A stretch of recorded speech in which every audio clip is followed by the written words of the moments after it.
Oh, that concludes the service. Aren't you glad? A few more. It's like, oh my God, I remember the last time she was here, she was kind of a tormentor. I'm called it regularly. It's okay with me. It's part of what I'm here to do. It's part of what the folks that I have circled around me know to do with me too, that there is mentoring and tormentoring. And some of our greatest mentoring has come through tormentoring others. Can you attest to this? Amen. This does not mean you got to marry them or take them home. Don't even have lunch with them unless you're really on solid ground. But if you are on solid ground, then think about the time that we're in. And whatever you believe, there's no one here to tell you what to believe. We're here, though. I'm here to see what do I actually believe. And to encourage you to see what do you actually believe. Not what has been handed down through epigenetics, not what has been handed down through 7 generations of folks that may not have thought like us, may not have had the same calling as us, the same equipping as us. And to say, okay, that was that, and how am I going to be in this? And if this is true, genetics are true and epigenetics are true, and what I'm handing down is going down to 7 more generations, what am I going to hand down to 7 more generations? Because then for folks, what we do today affects every little baby being born this afternoon. What you do today, what I do today, affects, if quantum theory is true, if it's true, then our thoughts matter, and our actions matter, and our commitments matter, and our accountability matters, and our questioning, what do I actually believe, matters. And then that's all I'll ever be responsible for. And if there is a judgment day, guess when it is? Right now, every day. And then we're going to be there going, I could have had a V8. Some of you are too young for that. That wasn't all that funny. Those of you that are over a certain age, that was a commercial where somebody went, duh. Like, oh, what in the heck was I thinking? If I hadn't have been run, if I hadn't have been led by a hurt, wounded part of me in that interaction, I would have led more courageously. I'd have led more collaboratively. I'd have led more curiously. I'd have led differently if the hurt, wounded, traumatic parts of us don't have to lead the rest of our lives. And we have some of those parts, don't we? There's no one here without them. I don't know what yours were. But I know in the spectrum of humanity, we've had hurts, losses, griefs, disappointments, sadness, irritations, frustrations, and things that we cannot comprehend in this dimension. And then what? So radical forgiveness, not just forgiveness, but radical forgiveness that says, I do not know how that happened. I don't know why that happened. I don't know why that had to happen. And it happened. So even though I can't understand why or how, I've got to free myself from it. I've got to unhook from that and not let it continue to direct me and call it a life. Because it's not much of one, is it? When we're under the burdening of all of that. So it's a chance then to say, I've got to take accountability for myself. I've got to take accountability for my own spiritual awakening. I've got to take accountability for my own devotional spiritual practices. And it's a far cry from spouting platitudes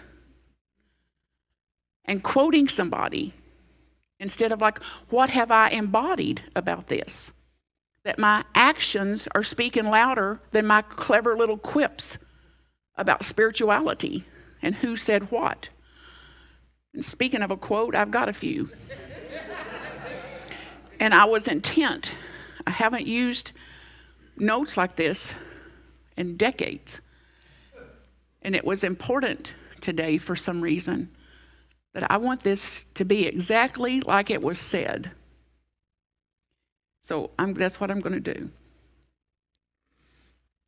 From Myrtle Fillmore. Anybody remember him?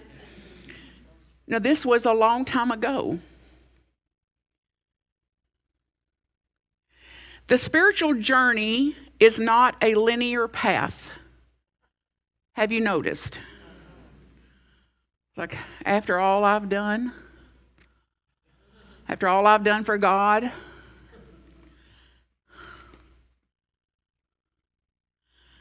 and no thanks to that knucklehead. Whose idea was that? Who threw in tormenting as a part of this?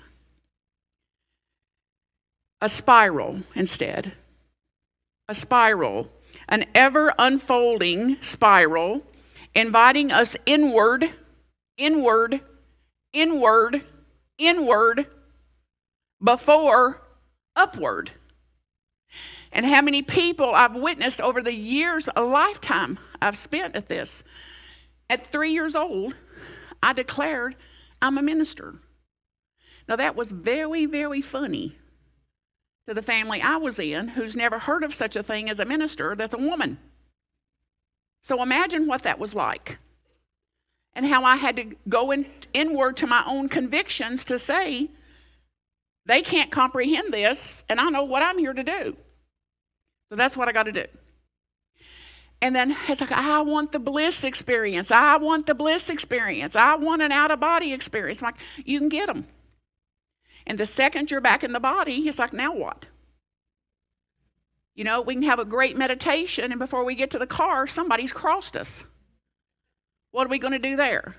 What are we going to do with that? So it's like my direct experience is, and in witnessing people, thousands now over the years, we can only go as outward as we have gone inward. So the work, W-O-R-K, is to go inward, to deepen this. So, and just like a tree that doesn't have a root system, when a wind blows, what happens? Same with us. We're like trees, much like trees, actually. So inward, to go outward. Inward, to bear fruit. Inward, to bloom.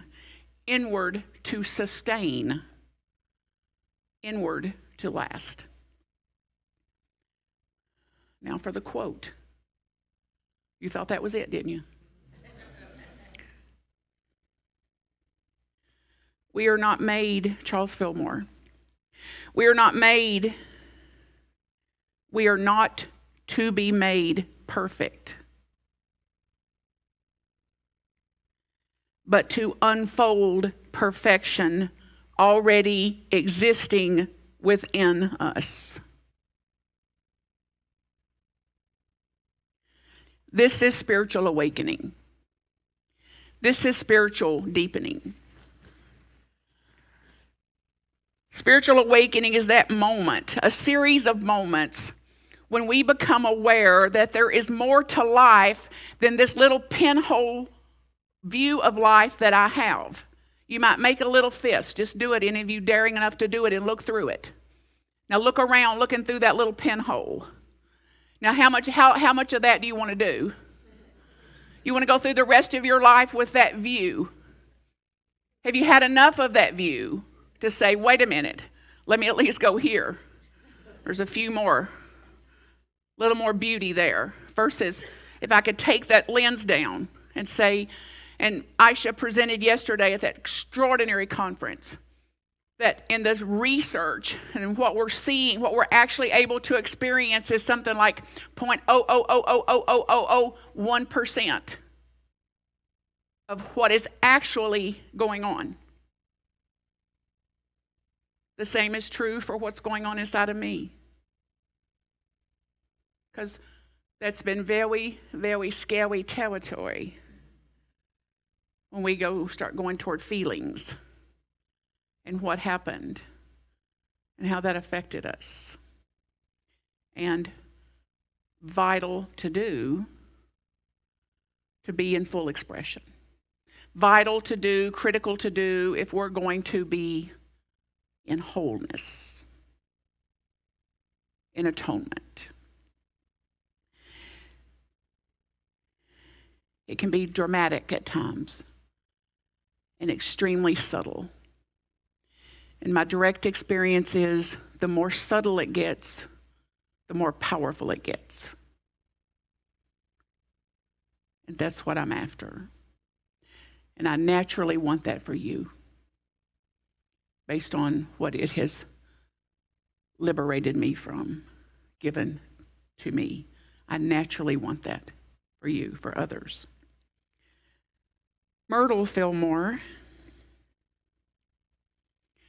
there's several quotes by her that I love. I'll save my favorite till the end. This one I love for today. The quote, "The light of spirit is shining for you, in you, through you, and as you." Now, this is the basis of unity principles. This is the summary of unity principles in a statement. And what good is it if we don't embody it?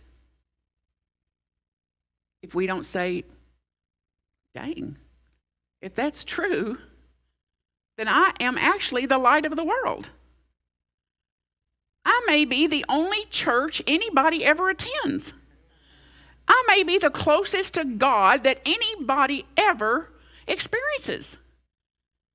I may be the mirror of that today for a hurting soul, for a confused mind, for a broken heart. Then to say, can we take this seriously? Can we really take this to heart? If this is true, if this is your conviction. So awakening is not about chasing the light, not about polishing the lamp. As I said in the meditation, have you had enough of that? Who could do it for long? I'm trying to shine me up just right. It's like I'm as shiny as I'm going to be. This is it. But that in that is the glory of life that says, okay, as this, what am I going to be? As this, what can I do? What can I do? This is a different lens. And then, some of you already think I'm a little wacko anyway. This ought to finish you off. Once you awaken, the real work begins. It's like, no, I've already worked. Oh, how many books do I have to read? How many workshops do I have to go to? Oh, I could be playing golf. What if it's true that when you awaken, that it becomes about something else? It comes about, my God, there was a purpose to all of that. I couldn't see it. It hurt too bad. And now I'm aware that it actually had purpose, and it's made me what I am. It has actually caused me to think. It's caused me to question. It's caused me to forgive. It's caused me to redeem myself. It's caused me to choose something else, to choose again, to choose again, to choose again, to say, what is truer for me? What would lighten me up? What would light me up? So the real work begins now, today. So bless that part of you that's WORK'd real hard, that's worked hard at this. Bow to it for sure. And then take a breath into, and today we begin again. Today, I begin again. Like I'm more aware now. I'm more aware. So this moves then even from inspiration to integration. To be inspired to be more in the world, to inspire to create a world that works for all, to actually integrating that. How will I make that so? How will I live that out today? How will I express that in my interactions? And Myrtle Fillmore's, my favorite quote of hers was, you have within you already, right here, right now, you already have within you everything it takes to create the world you want to create. See if you can put a hand on your heart. I'm not asking you to make it true. I'm asking you to see, could that be true? What if that is true? That I have within me, you have within you right now everything it takes, ordained, already ordained, destined for you to do and be what you want to do and be in the world. Oh, okay. Here's my favorite part of the quote. It's hard to imagine her saying this. It's presented that she said it because she was slight in body. This is reportedly what she said in this quote. Get at it. Now get at it. And I don't know if she did that or not. That's just for me. But get at it. If we already have inside of us everything that we need to create a world for all, to create a world that works for all, that is the different polarity than what we have seen, the less of the what we don't want to see, and a possibility for more of what we want to see, then we, you and I, have got to get at it. And to stay devotional, and to stay going inward, and to stay listening and following guidance, and then doing with that exactly what we're guided to do, exactly how we're guided to do it.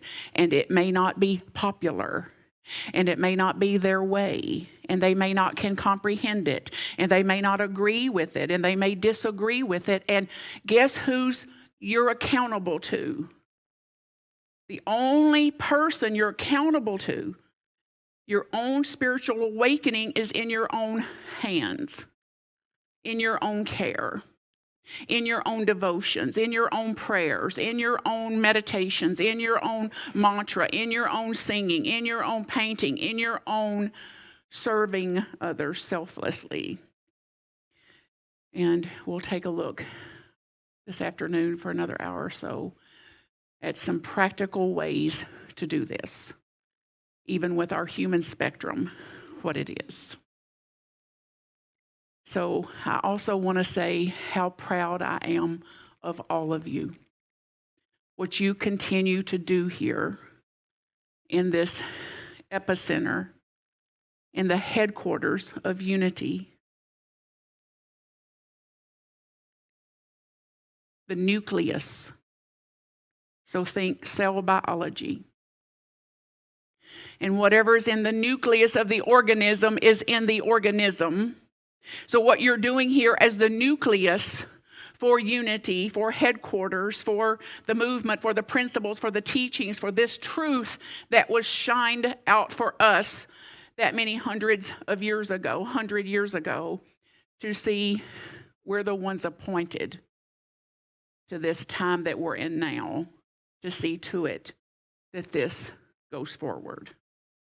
And to quit riding the coattails of what they did, and to step into our own accountabilities for this and our own sustainability for this, to keep our grit high, our resilience high, our convictions deepened, our devotions deepened, our spiritual practices deepened and alive.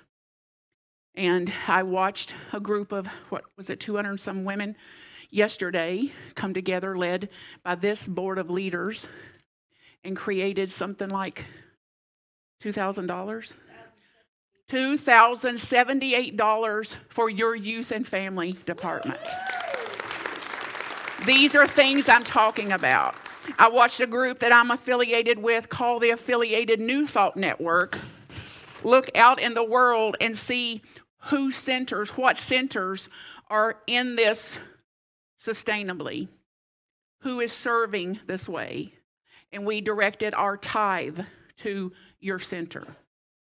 Our quarterly tithe from our Affiliated New Thought Network went to your center because of what we believe you are about, and because we believe that you are a power center, a nucleus for the life of these teachings, the lives of these truths, and the lives of what other people looking now for a different way, and for the transformation that we have in our own lives based on what these teachings have done for us, that we care for them.